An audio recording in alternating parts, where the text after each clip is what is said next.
hindi mapigilan ng kilig at saya sa kanyang nakita. Ito nga ang trending topic ngayon sa mga social media. What's up mga kamarites? Thank you for tuning in. Ako po muli si Josepa dito sa Josepa, anong latest?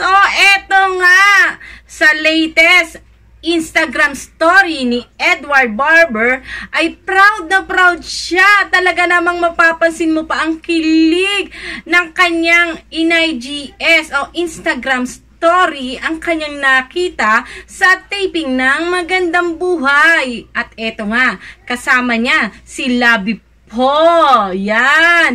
Kung matatandaan nyo, kung maaalala nyo, sa latest guesting ni Robby Domingo at Edward Barber ay game na game sila kina Alora at Melay na sinagot nila kung jojowain o totropahin ba nila ang mga nabanggit. At eto nga, kasama si Labi Po sa totropahin o jojowain na sinagot ni na Robby Domingo at Edward Barber. At hindi na nga nagpatumpik-tumpik pa itong si Edward nang matanong ang pangalan ni Labi Po kung totropahin ba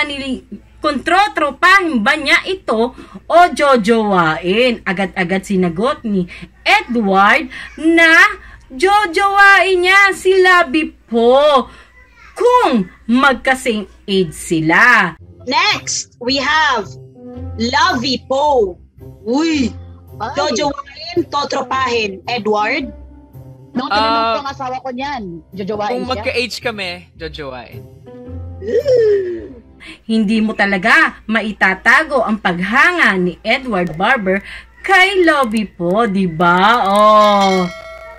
At eto nga, agad-agad namang sinagot ni Labi Po. Ayan, in-IGS din ni Labi Po ang Instagram story ni Edward Barber na kasama siya. May papuso pa ito si Labi Po sa kanyang Instagram story.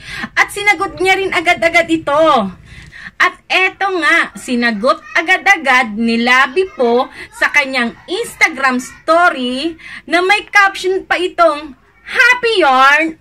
Diba? Talaga namang game na game ito. Si Labi Po nakipagkulitan kay Edward Barber. At nag-reply din naman agad-agad si Edward Barber ng malakas na yes! Diba? Talaga namang nakakatuwa naman. Dahil halata mong komportableng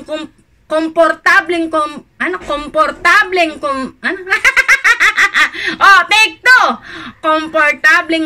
Komportable na itong si Labi Po kay Edward Barber at ganun din naman si Edward Barber kay Labi Po, diba? Game na game talaga namang nakipagkulitan. Diba? Nakakatuwa naman, diba? Makikita mo talagang close agad silang dalawa at napakabait naman talaga nito ni Labi Po, diba? Ay, nakakatuwa si Edward kasi lumalabas na talaga siya sa kanyang comfort zone, sa kanyang pagiging introvert. Talaga naman dumarami na ang kanyang mga friend. Diba? Hindi na lang kay Maymay Entrata umiikot ang mundo ni Edward Barber. Happy for you, Edward. Diba? Kahit papaano ano ba tawag dito? Hindi na lang kay Maymay umiikot ang iyong mundo, 'di ba? At si Maymay naman ay may sarili na rin buhay. At si Edward, 'di ba? Makikita mong masayang-masaya na rin siya sa life na meron siya ngayon, 'di ba?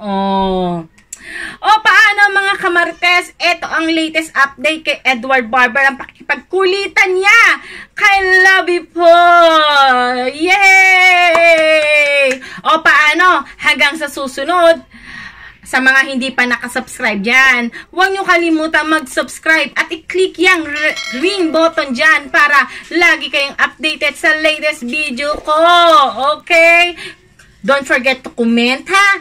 Like and share. At sa mga nakasubscribe naman dyan, maraming salamat sa pagsuporta nyo sa aking mga video at sa channel na to. Paano? Hanggang sa muli. Paalam! Don't forget to always be a blessing.